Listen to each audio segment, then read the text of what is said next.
नमस्कार मैत्रिणींनो, संगीता क्रिएशन्समध्ये तुमचं मनपूर्वक स्वागत आहे. सर्वांना श्री स्वामी समर्थ. आजच्या व्हिडिओमध्ये आपण पाहणार आहोत साडीला पिको फॉल करण्याची माझी सोपी पद्धत. तर इथे पहा, साडीला पिको फॉल करताना साडीचं सरळ कटिंग करणं महत्त्वाचं असतं. त्यासाठी साडी या पद्धतीने जमिनीवर सरळ अंथरून घ्यायची आणि मग एका लाईनमध्ये कात्री पकडून सरळ कटिंग करून घ्यायचं. आता बॅक साईडला मी ज्यावेळेस ब्लाऊज पीस कट केला त्यावेळेसच सरळ साडी ठेवून ब्लाऊज पीस कट करून घेतला होता. आता इथे या पद्धतीने जमिनीवर मी साडी अंथरून घेतली आणि एका सरळ लाईनमध्ये कात्री पकडून या पद्धतीने साडीचं सरळ कटिंग करून घ्यायचं आहे.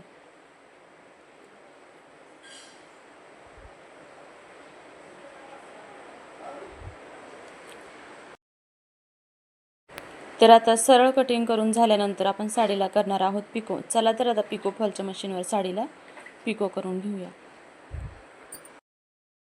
आता पिको करताना सगळ्यात आधी साडीला मॅचिंग असा दोरा मशीनमध्ये ओवून घ्यायचा आहे आणि मशीनचा जो नॉब आहे त्याच्या मधोमध साडीचा काठ या पद्धतीने ठेवायचा आहे आणि मग साडीला पिको करून घ्यायचा आहे.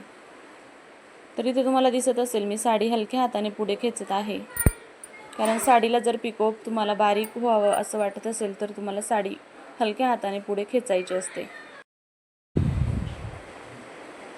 तर पाहता या पद्धतीने एका बाजूने पिको करून झालेला आहे, दुसऱ्या बाजूने सुद्धा याच पद्धतीने पिको करून घ्यायचा आहे.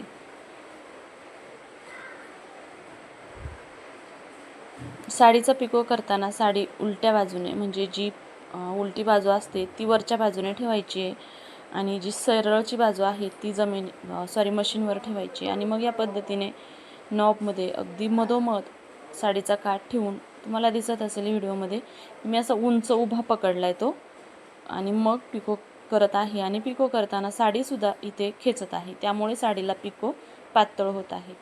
तर अशा पद्धतीने अगदी बारीक दोरीसारखा पिको साडीला करून झालेला आहे. तुम्हालाही जर पिको बारीक हवा असेल तर तुम्ही ही ट्रिक्स नक्की वापरून पहा.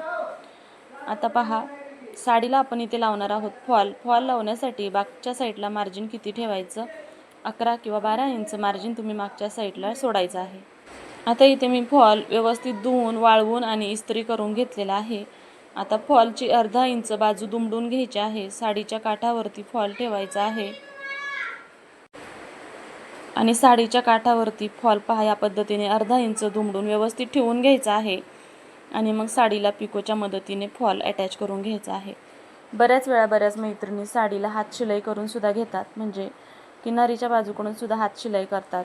तीही पद्धत योग्य आहे, पण जर हात शिलाई केलेली असेल कुठं पैंजणामध्ये म्हणा किंवा कुठंही साडीत थोडा अडकली की पूर्ण फॉल निघून येतो, खालचा भाग वरचा भाग सगळा.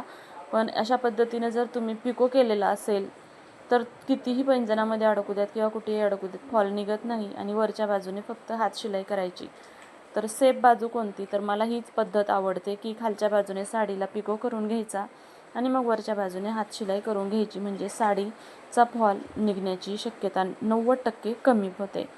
तर इथे सुद्धा मी साडी हलक्या हाताने पुढे खेचत आहे. हलक्या हाताने साडी खेचल्यामुळे इथं सुद्धा बारीक पिको होतं.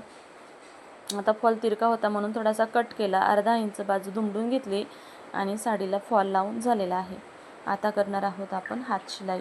आता हात शिलाई करताना काय करायचं, तर साडी सरळ जमिनीला सरळ अंथरून घ्या किंवा तुम्ही मशीनवरतीही लावू शकता, पण मी आता सरळ जमिनीवर साडी अंथरून घेणार आहे आणि मग फॉल लावणार आहे, कारण मला तीच पद्धत सोपी वाटते.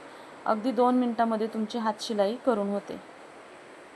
तर पहा, आता मी साडी या पद्धतीने जमिनीवर सरळ अंथरून घेतली आहे आणि आता दोरा आहे तो मी घेतला आहे 2.5 ते 3 मीटर, एक अखंड दोरा ओवून घेतलेला आहे आणि आता मी करणार आहे हात शिलाई. तर पहा, हात शिलाई करताना सुद्धा योग्य पद्धतीने हात शिलाई करणं गरजेचं आहे. आता हात शिलाई करताना थोडंसं पावसामुळे थोडासा आवाज वेगळा येत असेल तुम्हाला, तर हात शिलाई करताना 1/4 इंच वरच्या बाजूने आणि खालच्या बाजूने अगदी सुईच्या टोका एवढं मार्जिन ठेवायचं आहे आणि मग हात शिलाई करून घ्यायची आहे. तर या पद्धतीने मी तुम्हाला मार्किंग करून दाखवलेलं आहे. या मार्किंगवरतीच आपण हात शिलाई करणार आहोत. तर सुरुवातीला दोरा गुंतून घ्यायचा, हवं तर तुम्ही एखादी गाठ पण देऊन घेऊ शकता.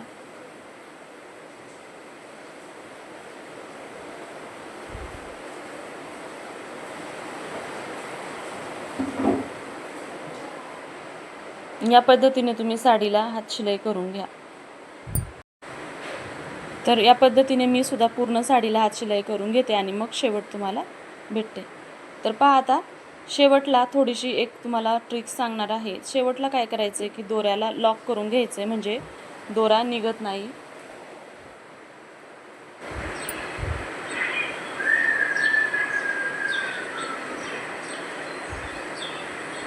तर पहा आता शेवटला असं आल्यानंतर इथे 1-2 गाठ देऊन घ्यायचे आहेत दोऱ्याला, त्यामुळे पूर्ण दोरा निघत नाही. तर चला, या पद्धतीने माझी पिको फॉल करण्याची पद्धत असते. तुम्हाला जर हा व्हिडिओ आवडला असेल आणि पिको फॉल करण्याची पद्धत आवडली असेल तर व्हिडिओला लाईक करा, शेअर करा आणि हो, चॅनलवरती नवीन असाल तर चॅनलला सबस्क्राईब नक्की करा. भेटूया उद्याच्या नवीन व्हिडिओमध्ये. तोपर्यंत आजचा पूर्ण व्हिडिओ पाहिल्याबद्दल धन्यवाद. आणि साडीचा फायनल लुक तुम्ही पाहू शकता. अगदी प्लेन असा फॉल लागला गेलेला आहे. तुम्हाला उलट्या बाजूने सुद्धा मी दाखवते. तर पहा, या पद्धतीने बाहेरच्या बाजूने बिलकुल दोरा दिसत नाही आणि प्लेन फॉल लावला गेलेला आहे. वाटत सुद्धा नाही की आपण साडीला इथे फॉल लावलेला आहे. चला तर भेटूया उद्याच्या नवीन व्हिडिओमध्ये. तोपर्यंत सर्वांना श्री स्वामी समर्थ.